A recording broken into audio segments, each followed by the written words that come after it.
No, somebody hate it and tell me why so I can fix whatever I can't see. Because, of course, whatever I'm doing, I think is dope.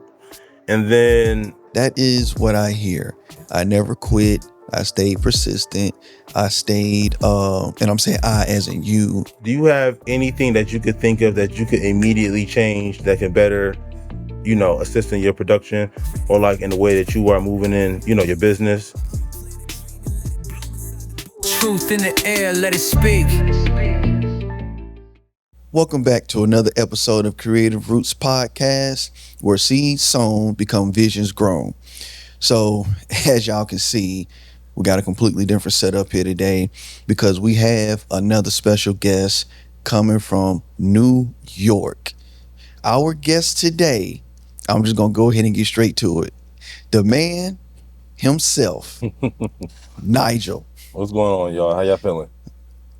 What's good, man? So, Nigel is the editor-in-chief and founder of Kolor Magazine. If you have not seen this magazine, go check it out. Trust me. He's worked with some pretty good, notable people. I like the way everything is laid out in there and everything like that. And then the whoever the photographer is, they get them shots, right?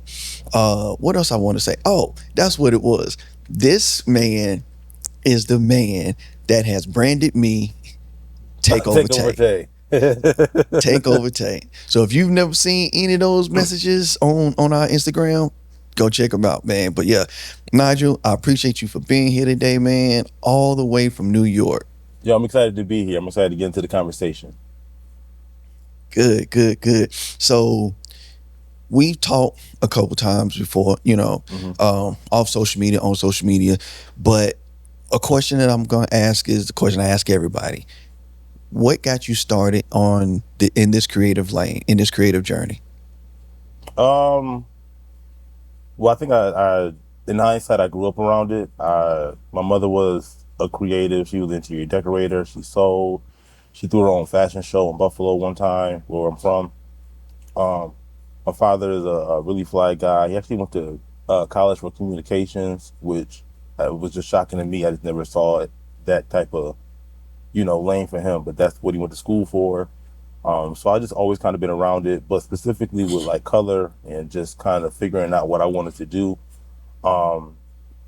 I was like just into fashion. I had decided my senior year of high school that like this was something that I wanted to pursue. In Buffalo in high school, we have majors, so I went to high school for engineering. But I decided to want to do fashion.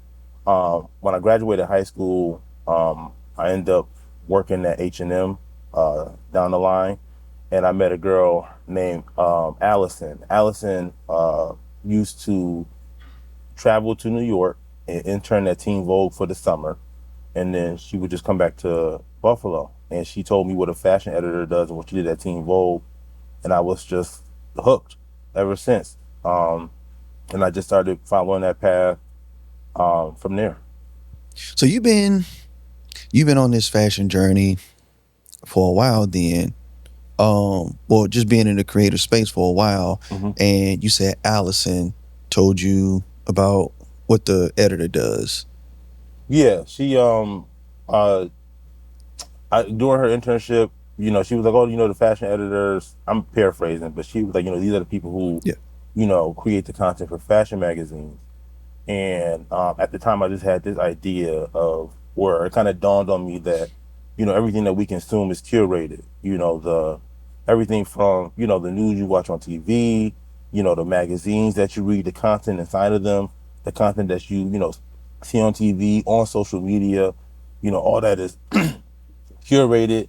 People pay teams to, kind of get together and strategize and look at data and analytics and try and figure out what to put in front of you. Or people use experts, people with contacts, people with the know-how, people with experience to create images or to create art, to or to write, to put it in front of you. And I just thought that was so dope that I can essentially control, what a reader is getting into at the time, being young.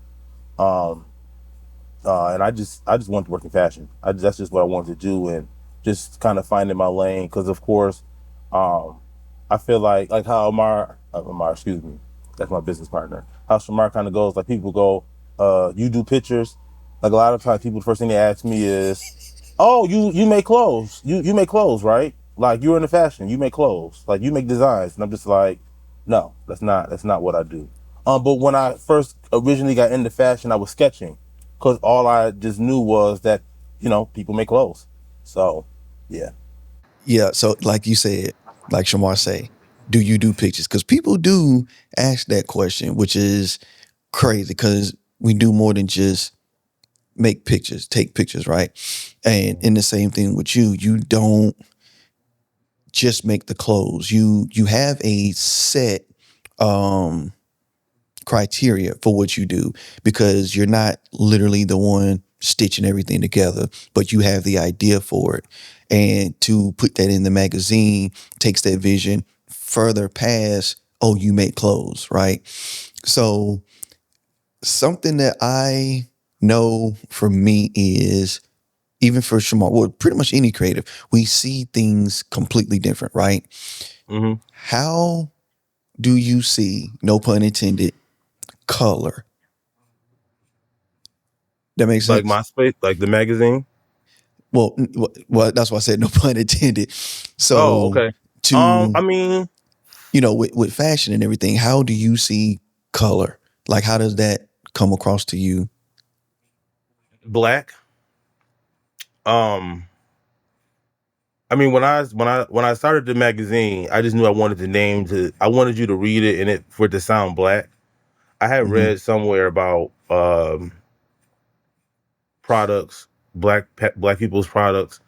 Um, you can kind of tell what they are because they just sound black. Like when you think about like the Hallmark cards, they have like mahogany, like that Hmm. section, or like you have essence, or you have ebony.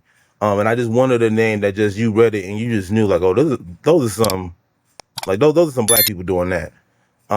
So um, yeah, I just when I hear the name, I just think black in general, like just something of multicultural substance. Something that says, you don't have to see me, but you gonna see me. You gonna know who I am. You gonna know who put this together. Most definitely. Okay, okay, cool. So when it comes to the fashion piece, right? How Oh, I'm trying to figure out how to ask this question. When it comes to everything fashion and everything that you put in this book, your magazine, right? Hmm. What is the perception, I guess is the word I want to use, that you want people to receive from it? Um, immediately I want people to see this and go fashion. I want people to look at this and I literally want people to go, oh, like, um, I think that, not I think, I know that Mm-hmm. black creatives, Mm-hmm. publications, black owned publications, black facing publications have a harder time in this space. It might be easier now, but it's still a competition. It's still a business. There are old interviews of fashion editors who used to work at Essence who have just blatantly said that certain brands, maybe they didn't name the brands, but have said that brands have said, oh, they don't loan to Essence. There is a piece on the New York Times with like over 50 black creatives, everybody from Edward Enninful, who was just recently the editor-in-chief at British Vogue, to um, Emil Wilwerkin, who was like the fashion editor-in-chief at Vibe, who now does Native Son. All of these people talking about, the challenges they face based upon the color of their skin. And so I want people to look at this book knowing for sure that because of the color of my skin, I had to work twice as hard to get half of what everybody else had. And this still is given like, wow, like these, it's fashion. And I also think that because right now is, it's just me and my business partner, and we have some small contributors that we've had like globally, which I'm really blessed to have. But I also want people to look at this book and go, oh, they deserve it. They deserve it. They want it. They need more. I want people to be inspired in the same way that I was Mm-hmm. inspired when I was reading like Vibe magazine growing up. I wish the magazine could be in a form where people feel like they could like actually tear the pages out, like how I would tear the pages out of like magazines and put them on my wall and stuff like that. Because when I was that age, I didn't even realize that I was surrounding myself with the stuff I was going to do today. At that time, I wanted to be a lawyer, but I was surrounding myself Yeah. with images of the stuff that I'm doing right now. Didn't even know that that was all, just doing this thing. So that's what I would love when people look at the book. Is for people to look at it and go, to be inspired, to see fashion, to feel like they can also achieve their dreams. So yeah. So you were manifesting something before you realized that's what you were doing. Like you said, you surrounded yourself by what you're doing now. And I think that goes to like how I raise my kids. I Hmm. see what they're into, I see what they love doing, and I ask them, you know, do you think you can do that for yourself? You know what I'm saying? Like, I know with my oldest son in football, there's no can you start your own team? I mean, it's possible, but as you're growing, can you see yourself being in the NFL Hall of Fame? And if so, you need to work towards that, right? Hmm. If my baby boy, you play games and you watch streamers, can you see yourself doing this full time, right? What what do you see yourself doing that you're not paying attention to?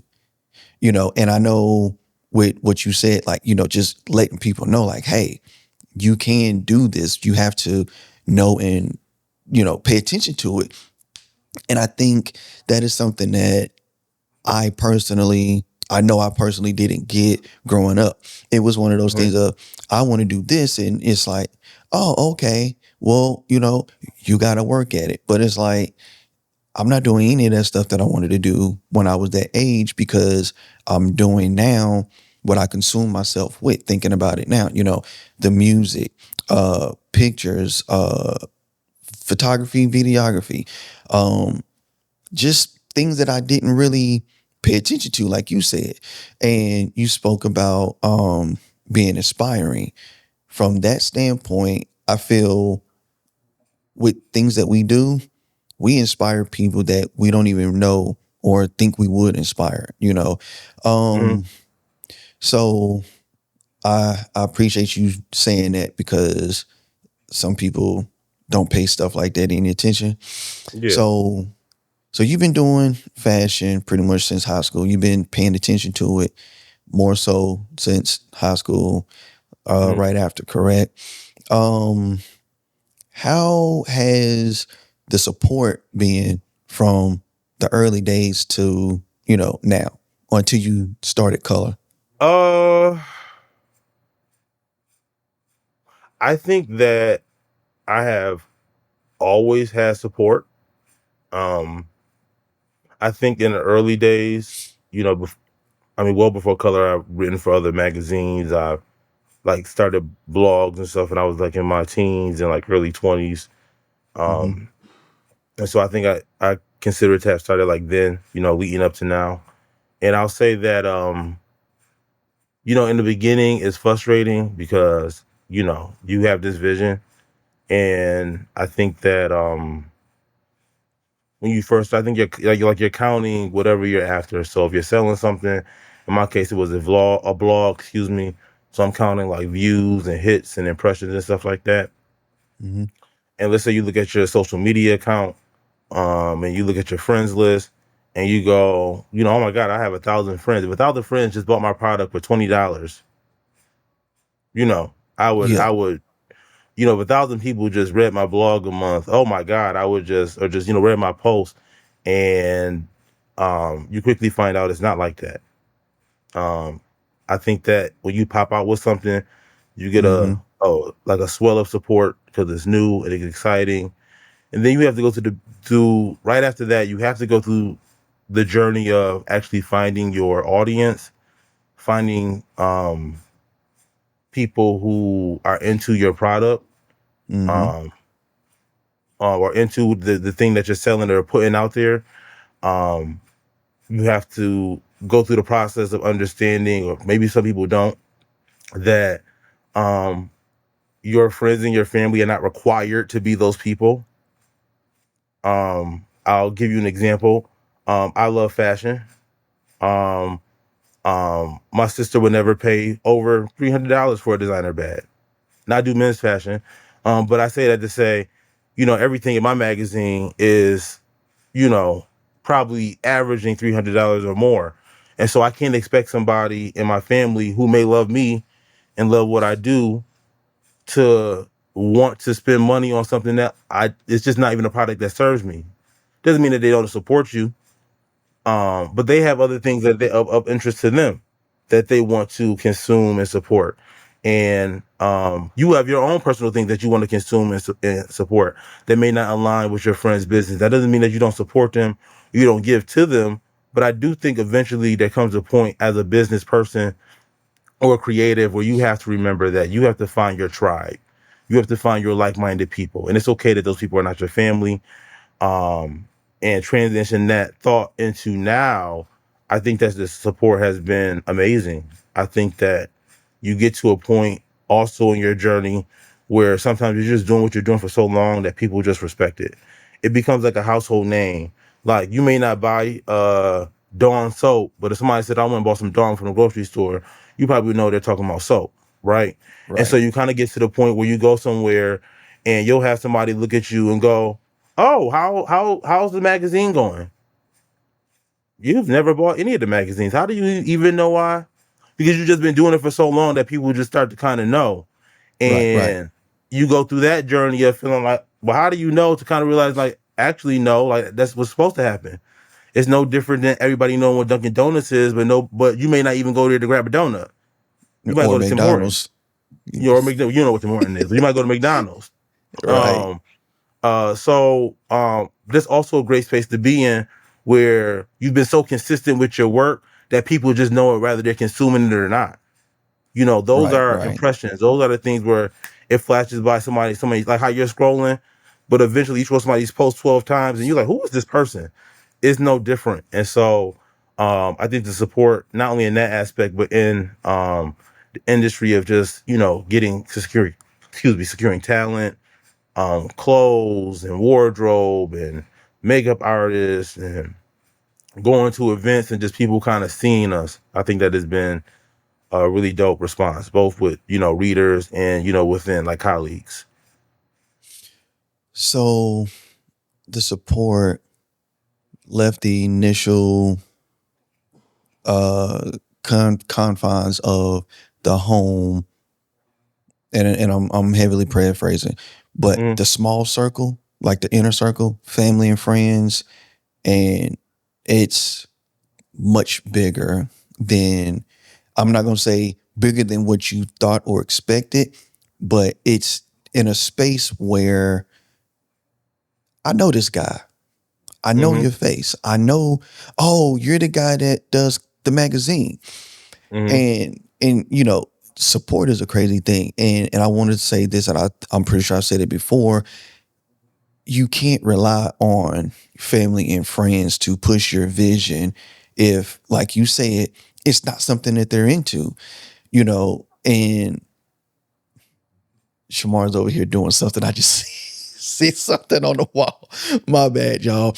you're good. But the your support changes, and I think that's a valid point that people need to hear as well, because I don't think anybody really says, "Hey, your support is going to get bigger with consistency."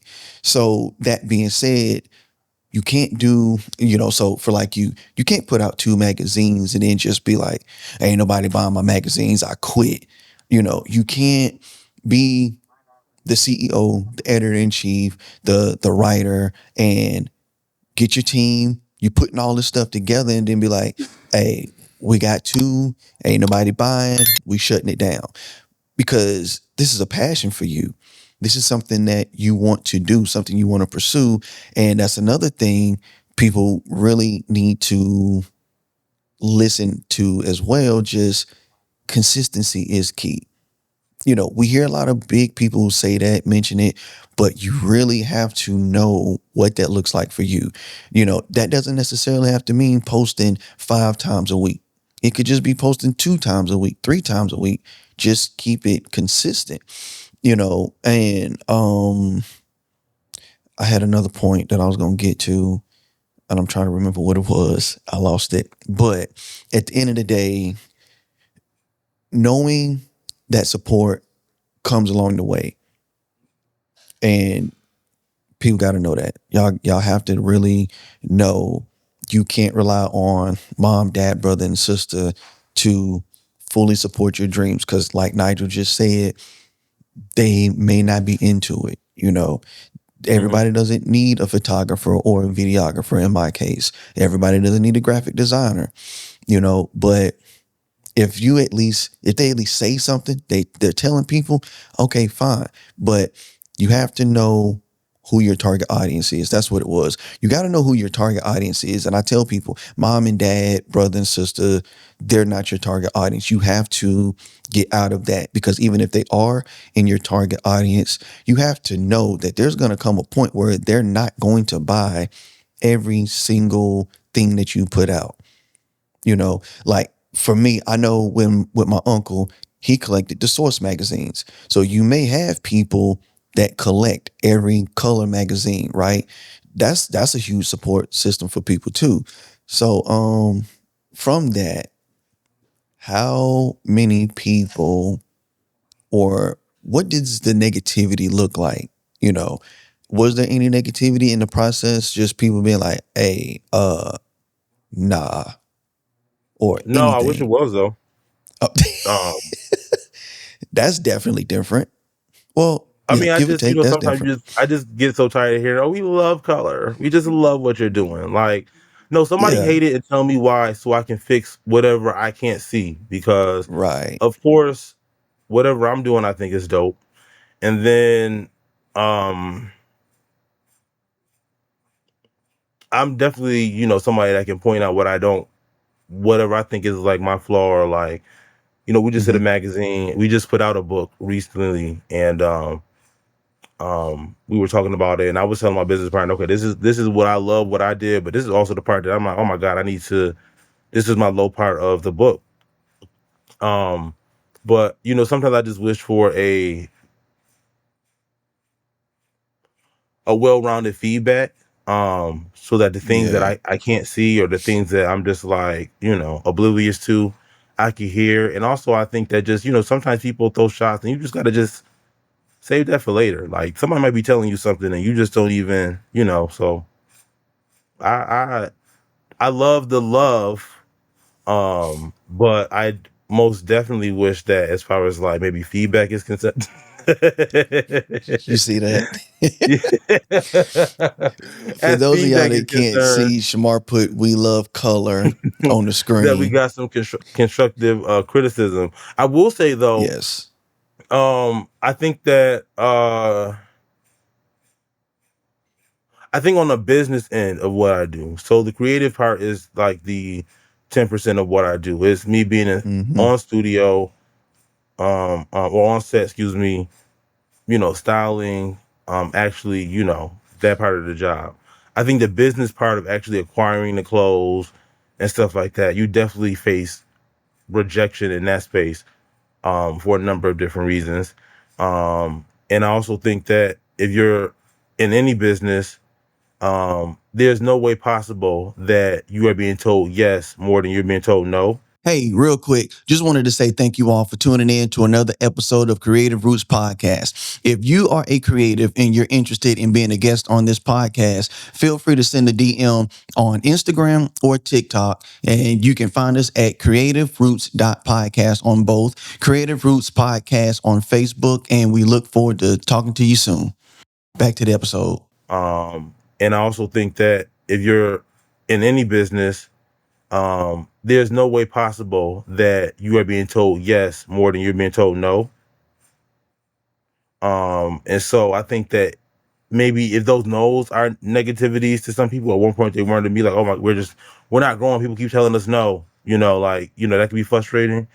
So I think I just wanted to mention that because I think that you're gonna face a lot of no's. And my mentor has always Mm-hmm. told me you need to chase no's. Like you need to be emailing 20 people a day. You need to be chasing 5 no's a day because that means that people are responding to you. That means that you have somebody's email address now. That means that you can follow up with them on a later date. That Right. means that it's proven that you're emailing people. Like, if you email 20 people, somebody's had to told you something, yes or no. So chase those no's. So it's almost like leaning into that negativity, but finding the positivity within that. So, And I want to say something too that you spoke about. I want to piggyback off of that. I do a lot of piggybacking, right? Um, you said you're getting a lot of I love Color Magazine. And I think for a lot of people, you have to know and understand if you don't have that quote unquote negative feedback or that constructive criticism, how do you know what you need to work on and improve? So I say that to say, if everybody around you is always saying, oh man, this is dope, reevaluate your circle. Because that to me, that means one of two things. Either one, it really is dope and it's always dope and you're always pushing and giving your best, or two, you got a bunch of yes men that may or may not be talking about how bad it is behind your back. You like you said, and then you want to reach out to people and you want those no's. Just because 5 people told you no, you still got those other 15 out of the 20 that you just mentioned that you still need to reach back out to, still communicate with. And you want people to give you that constructive criticism. So if you don't have that constructive criticism, again, you don't know what to work on. You don't know what to build from. So from that, people are purchasing. How has color grown? Like, what does that space look like from you being a writer at other magazines to starting your own? What was that process like? um, well, I think I was just at a point where I just wasn't finding any more work or any more at least leads for me to kind of advance my career. Mm-hmm. And I was walking home from work one morning and I was sitting at the bus stop and God told me to start a magazine. So I started with 2 projects, the 25 most stylish black men, and the 25 most stylish black women in fashion. Mm-hmm. Um, those 2 projects led me to starting Color right after. I think I did those 2 projects in 2017 and I started Color in 2018. Okay. Um, and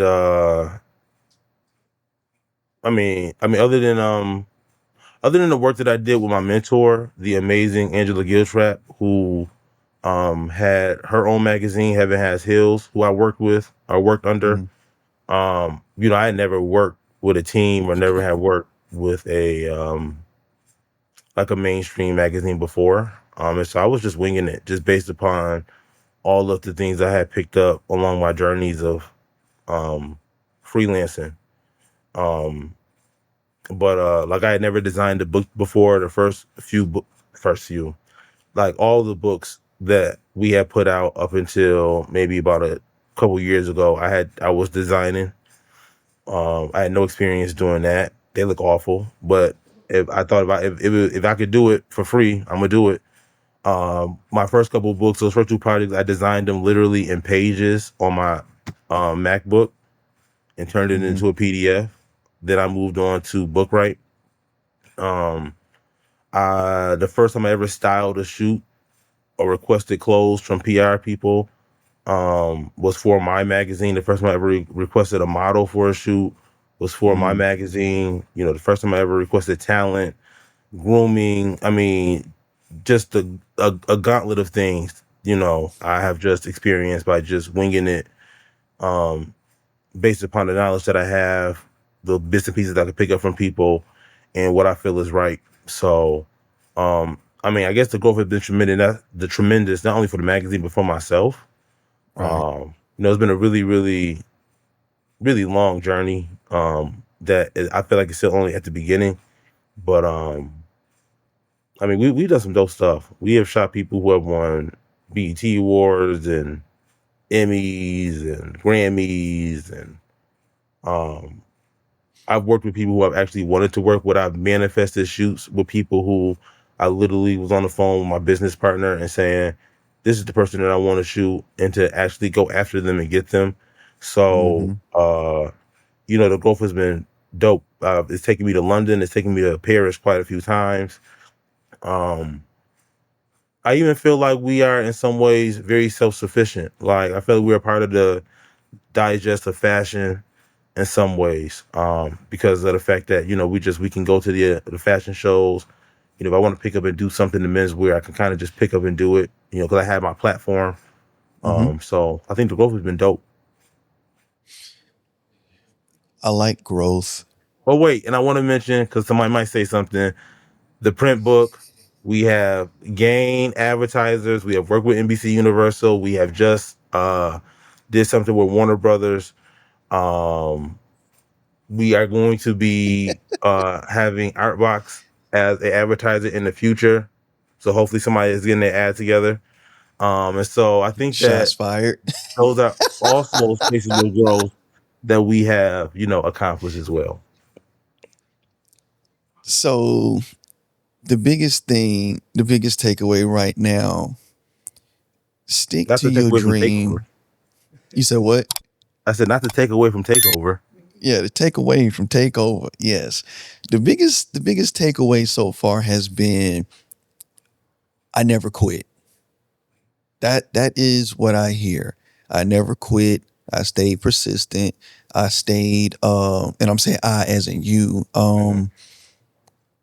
You didn't let anything keep you from pursuing what you saw creatively. I've taken breaks though. I've taken very Yeah. extensive breaks. I just came off of like a, cause I just came off of like maybe like a 9 month break of just like I'm over it. I'm over it. I don't want to do it. I also want to point out that I work a full-time job, and so I don't want to necessarily call it a break, but I think that the security in knowing that I can fund like my I could fund like my lifestyle, like, pay my bills, my phone bill, pay my rent and stuff. So that's taken Mm-hmm. care of. That stuff being taken care of allows my mind to be able to be creative. You can't be creative when you're hungry. You can't be Mm-mm. creative if you're getting a notice about something, and you have to start worrying. It takes away from your creative juice. So having that setup though, also I think maybe keeps me working at like a level 7 with color on like a daily basis, which some people will Mm-hmm. say is not bad. But I think that like it's easy for me to be like, I'm tired from my job. Like, I'll do color tomorrow, and I will do color tomorrow. Um, so I wouldn't call it a break, but I think that there is a laxness in being able to, knowing I'm not depending on this thing for money. And Mm-hmm. so I don't have to necessarily rush to it when I don't want to, per se, if I don't feel like it. If I'm sick, I don't have to worry about color. Color can take a break if I'm sick, if I'm not feeling well, because it's not the thing that I'm dependent on to, at least sustain me. You know what I'm saying? So, Yeah. So yeah, people, pursue your dream, but hold on yeah. to And that take day job breaks. if you have to. Take a, Yes. take a break. Take a break. Take a step back, readjust, breathe, um, Reevaluate. have other interests Yep. besides the thing that you love, so that way you can just kind of clear your mind. I think that being at it just 24/7, that no all on the gas, that no sleep kind of mentality, Mm-hmm. I think it's good in spurts, if you plan it out right. But I think it's so important to just kind of take a step back and just Breathe. literally take a break from what you're doing. Yeah. So I know for me, when I get to the point where I'm like, I don't want to see any video files. I don't want to talk about podcasts. I don't want to do anything but wake up and get up when I want to, not when I have to, Mhm. when I want to. And I'm not the type of person to stay in bed till 10, 11, 12, 2 o'clock at the same time. But you know what? Today I ain't doing nothing. I'm just going to sit here and play video games with my son. That's what I want to do because that's my break. You know, go outside, just enjoy nature, go sit on the front porch, do anything. So you have, like you said, you have to take a break because if it's always all gas, no brakes, what happens when your tank empty? You know what I'm saying? When your Mm-hmm. tank is empty, now you're for me, I feel you're in a worse position because now you're completely drained and you don't have anything in the tank to get you to the next gas station, if that makes sense. Mm-hmm. Um, so yeah, take those breaks, but don't quit that day job if what you love doing is not paying the bills and then some. Because I think that's another thing too. I feel some people think that as a creative, you're always in that space of curating money. Unless you got like sponsorships, brand deals, and things like that, you still have to evaluate your daily life. And are you able to fund what you're doing? You know, like you said, can you pay your bills with what you do? If you can't, you got to figure it out, right? But let me see. We talked about Color. Color's a dope magazine. If you haven't seen one, go buy one. Um, like Nigel said, keep that day job if you have to. We've mentioned that on this podcast before. And be consistent, be persistent, follow your dream. So I'm trying to figure out what question I want to ask next because I had another one, but I can't remember what it is. So, well, I'll ask this. So, like I said, how do you see color um, outside of the magazine? How do you perceive things on your daily basis? Like, for an example, for me, I shoot with edit in mind. So I see things that are going on around me, and without thinking about it, I'm composing the shot, even though I'm not having a camera. Or I see how people are moving, and I can, pretty much guess which way they're going because I'm thinking gimbal in hand. I have to follow the subject. And even with the way that people stand, the way that people look, it's like, okay, they look like they would be a great model. Da da da da da. So how do you see life, if that makes sense? I think that's what I'm trying to ask. How do you see life from a creative Um, lens? I mean, I'm not gonna hold you. I'm not that deep. Oh, I mean, I do walk by people and like I can look at somebody, oh, they'd be a great model, or I yeah. think they would be a great model.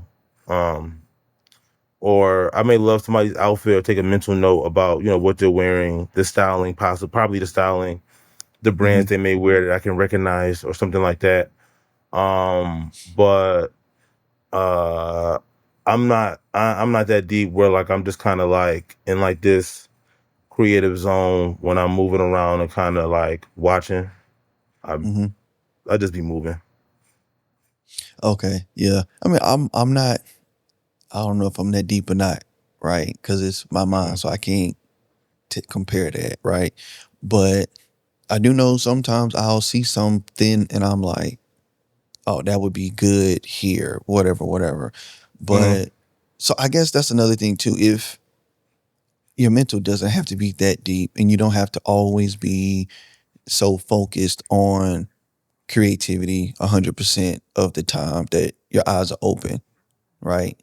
Um, so Nigel, you got any questions for me? And I don't Uh, never ask that question. I don't never ask that question. I'm scared about what you about to say. um, uh, do I have any questions for you?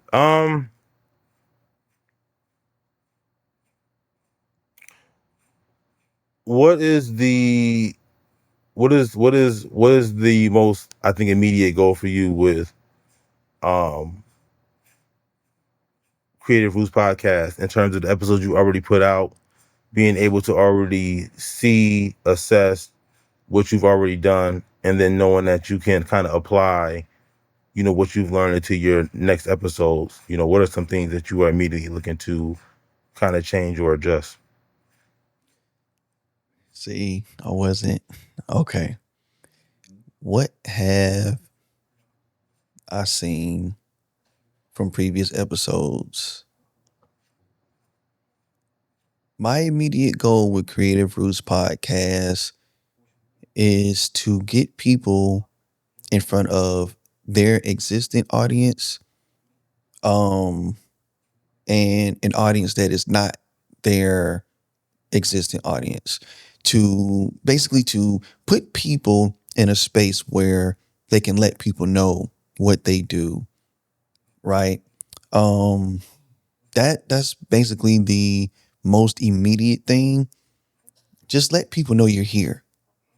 You know, promote yourself, and going back to the roots, just letting people know everybody's may everybody starts from a different spot, but our end goal is to be successful in what we do.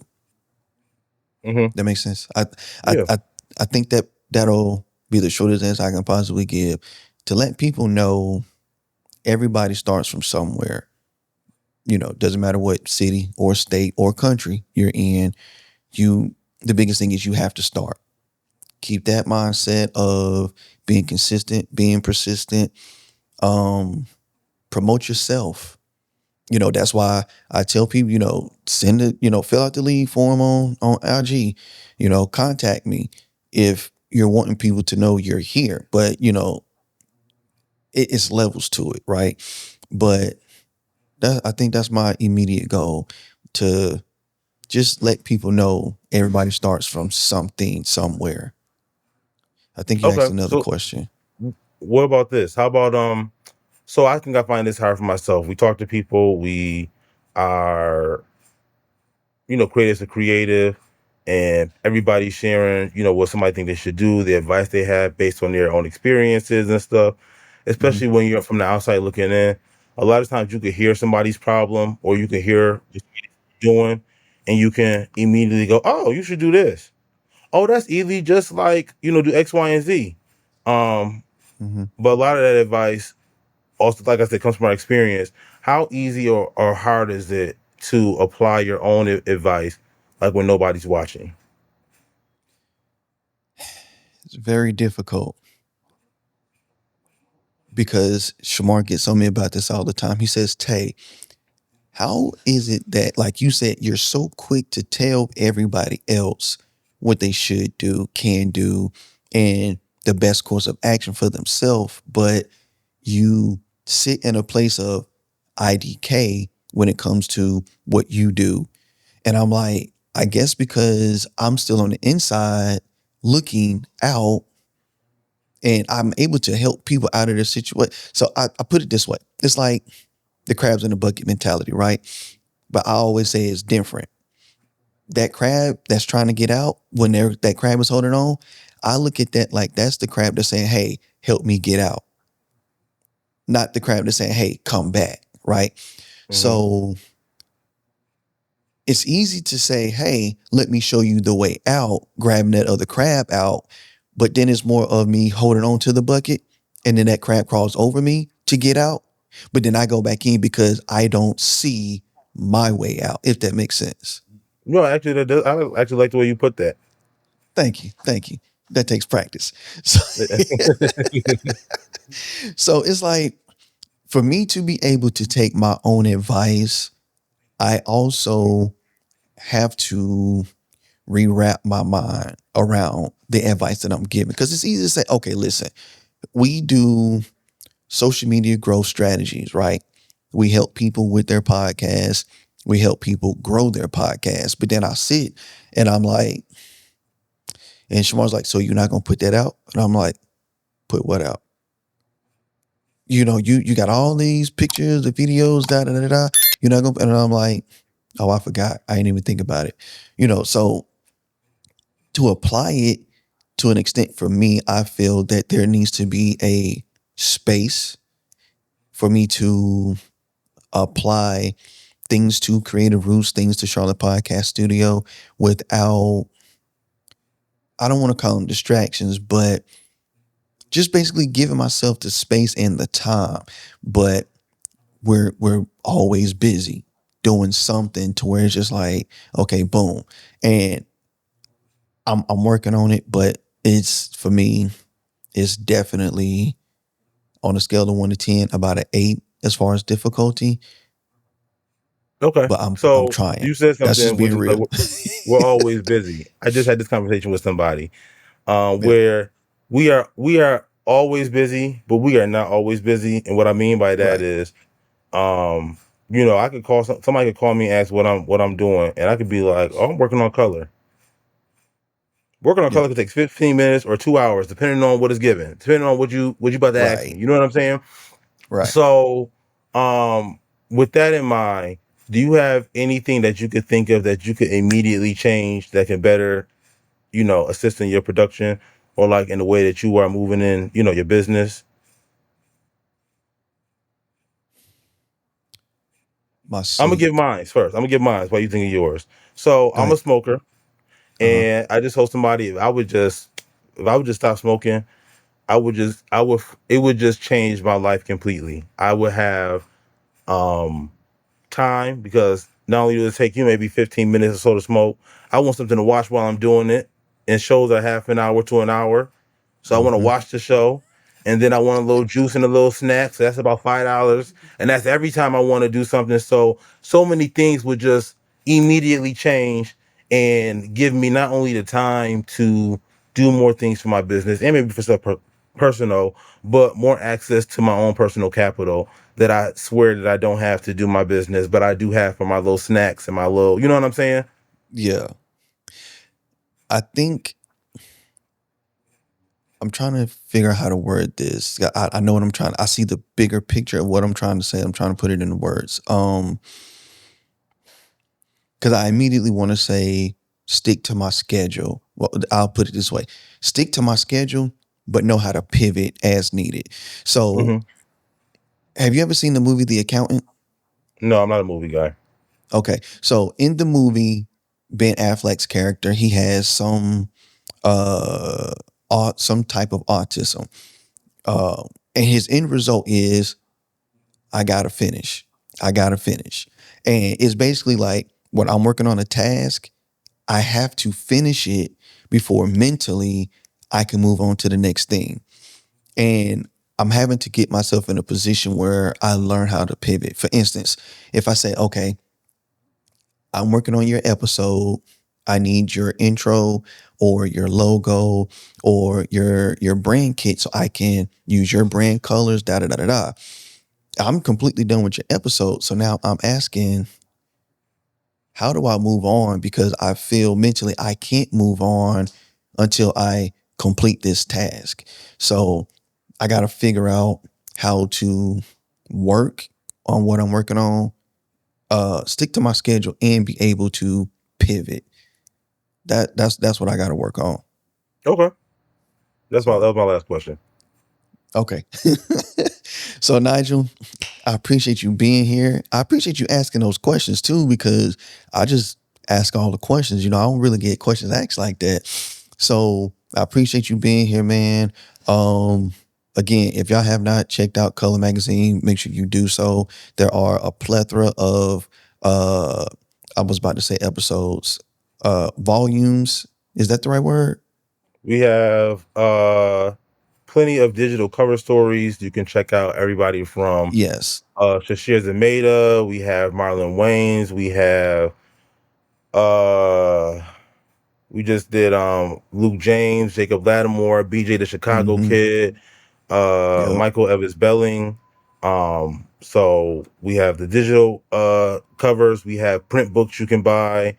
Um our spring 2025 that came out like a week ago, and then our spring book from last year, which is still available for sale. Follow us at colormagazine.com for daily content, at Color Magazine on social media. I'm on YouTube, even though somebody's about to yell at me for saying that. Mind your business. And And yeah, that's where I'm at.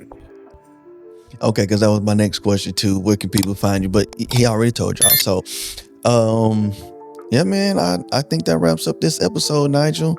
Like I Oh, said, man, I bet. appreciate you being here. The first virtual episode that we've had, and I'm glad it was with you, man, all the way from New York. Glad to be here, man. Shout out to Harlem all day. You already know what it is. Yes. All right, man. Well, that's it for Creative Roots Podcast. We out. Catch you on the next one. Peace. Peace. Peace.